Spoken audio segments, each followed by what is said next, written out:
ډیرو محترمو مسلمانانو یو بهترینه وظیفه در کومه انشاءالله د جمعې په ورځې کوئ نو ویې کوئ الله جل شانه به عظیم حاجتونه پوره کړي، مشکلات به الله جل شانه اسان کړي. ډېر وخت پس زه تاسو له یو وظیفه در کوم محترمو، چونکې زه مکه کې یم انشاءالله او طایف کې یم، نو دعاګانې هم درته ډېرې وکړئ محترمو. هر یو کس ته په نوم دعا وکړه، که چاته هم نه وي کړي نو انشاءالله هغوی ته به هم کوو که څوک رانه هېر شوي وي. په هر حال ټولو مسلمانانو ته هم کړي، الله تعالی دې دغه دعاګانې په خپل دربار کې قبولې او مقبولې وګرځوي. او که چاته هم نه وي شوي یا څوک نوي وي نو هغوی دې کمنټ کې خپل نوم ولیکي، انشاءالله هغوی ته به دعاګانې ضرور کوو. محترم مسلمانانو، نن یو بهترینه وظیفه د لا اله الا الله یو عظیم الشانه کلمه ده.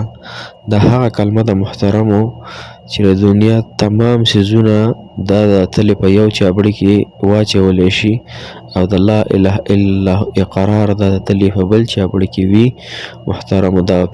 دا لا اله الا الله طرف په دا به دروند شي، او که انسان په ټول عمر کې یو پیره دا کلمه ووایي محترمو، نو په هغه باندې جنت واجب شو. دې کلمې سره د الله تعالی ډېرې وعدې دي. نو محترمو دا کلمه چې څوک په دې طریقه باندې ووایي، کومه طریقه چې راته زه ښایمه، نو د دې انسان به الله جل شانه کافي شي، د دې انسان به الله جل شانه مددگار شي، او حاجات به الله جل شانه پوره کړي. السلام علیکم ورحمت الله وبرکاته. ډېر معزز او محترم او قابل قدر مسلمانانو ورونو خویندو، هغه مسافر کوم چې بهر وطنونو کې دي، الله جل شانه یې د مسافرو ډېرې خوشحالۍ نصیب کړي. یقینا مسافر ډېره زیاته ګرانه وي، د خپلو بچو نه د خپل اهل عیال نه انسان لرې وي، نو الله جل شانه دې په ټولو مسافرو رحم او فضل وکړي. په خپل کلي وطن دې الله تعالی د حلالو کاروبار نصیب کړي. او څونه زنانه چې دې نکاحګانې نه دي شوي، رب کریم دې د هغوی نکاحګانې وکړي. نوجوانانو ته دې الله تعالی ښکلي کاروبارونه، ښکلي د محبت زندګیانې او ښکلي هغه نکاحګانې دې ورته الله تعالی نصیب کړي. محترم، نن زموږ وظیفه د لا اله الا الله ده. دا یو عظیمه کلمه ده، او دا د الله جل شانه هغه عظیمه کلمه ده چې په دې انسان هغه لوی مرتبې ته رسي. نو دې دوه درې طریقې د محترمو چې دا وظیفه په دغه دوه درې طریقو سره انسان کوي، الله جل شانه مرسته کوي، الله جل شانه مدد فرمایي. معنی محترم مسلمان، دا کلمه به تاسو روزانه 100 فارې وایي، 100 فارې ماښام، 100 فارې سحر. دا وظیفه به تاسو انشاءالله وظیفه کوي ځان دپاره. د دې فایده به دا وي محترمو، دنیا زندګي هسې هم ختمېدونکې ده، نو کله چې دا انسان روزانه 100 وارې دا کلمه وایي ماښام او سحر، نو دی چې کله هم مړ شي او د قبر نه پاسي، نو د انسان دا مخ نه دی، دا به داسې پړقېږي لکه د 14مې سپوږمۍ په شان. صحیح شو؟ دا خو یو فضیلت شو، روزانه یې خامخا وایي.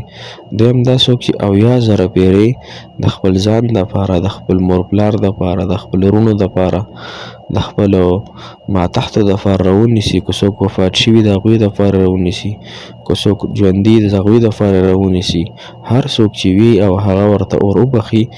محترم علماء ذکر کړي دي چې لا اله الا الله دا څوک 80,000 پیرې دې ختم وکړي، د انسان مغفرت الله تعالی کوي. ګوره، په دنیا کې ډېر نعمتونه دي چې موږ تاسو ته نه دي حاصل، لیکن چې دا نعمت موږ ته کله حاصل شي، د دنیا خوشحالۍ به راته الله تعالی راکړي. لہذا 80,000 پیرې دا ختم راونیسئ هر څومره ورځو کې چې وایي. صحیح شوه؟ چې کله 100 پیرې پوره کېږي نو بیا ورسره یو وارې لا اله الا الله محمد رسول الله دا ورسره وایي. خیر دی که دنه هېري په 200 پیرې ورسره وایي، 300 خامخا لږ مطلب 100 پیرې پس محمد رسول الله ورسره خامخا وایي. نو دې نه غټه پیدا کمه یوه ده محترمو. او نور که څوک څه حاجات لري نو د هغې دپاره هم 80,000 پیرې راونیسئ. ختمېدو سره به الله تعالی ستاسو حاجت هم ورسره پوره کړي، ستاسو مشکلات هم. نو په هره ورځ شروع کولی شئ. ښه مسله پکې نشته. انشاءالله موږ هم دعاګانې کوو چې الله جل شانه دې ستاسو له خوشحالۍ درکړي او الله تعالی مو کامیاب لره. ګوره موږ د حرمینو شریفینو زیارت الله نصیب کړو، نو دعاګانې کوو چې الله یې تاسو ته هم نصیب کړي، الله یې تاسو هم دې ښکلي کور ته په خپل فضل و کرم سره راوستلی کړي. دا ځای د پیسو محتاج نه دی. څوک چې درود شریف ډېر زیات وایي، درود شریف یا 101 پیره درود شریف وایي روزانه، دا انسان به الله تعالی نکاح هم وکړي، د انسان به الله تعالی قرضونه هم ختم کړي، د انسان زندګۍ کې به الله تعالی څونه حاجت دي خود به خود به الله تعالی پوره کوي. او بله غټه پیدا ده چې دا انسان به الله جل شانه زر تر زره د حرمینو شریفینو زیارت به ورته الله تعالی نصیب کړي. ټولو مسلمانانو ته نارینه او که زنانه دي زما غږ اوري، نو هغوی ته مې درخواست دی چې یو لا اله الا الله وایي، بله 101 پیره درود ابراهیمي خامخا وایي. هر وخت یې ویلی شئ، هره ګړۍ کې ویلی شئ. نو انشاءالله ستاسو تمام حاجتونه به الله تعالی په خپل فضل و کرم احسان سره ضرور پوره کوي او ډېر زر به یې پوره کوي. تاسو ته به ډېره زر اندازه وشي. 10 ورځو کې به دننه په تاسو الله تعالی د رحمت دروازې کولاوي کړي او د غضبونو دروازې به د باندې بندې شي او 2 میاشتو کې دننه یا یوې کې په تاسو الله تعالی حرمینو شریفینو ته هم په خپل فضل سره راولي. نو دعاګانې موږ ته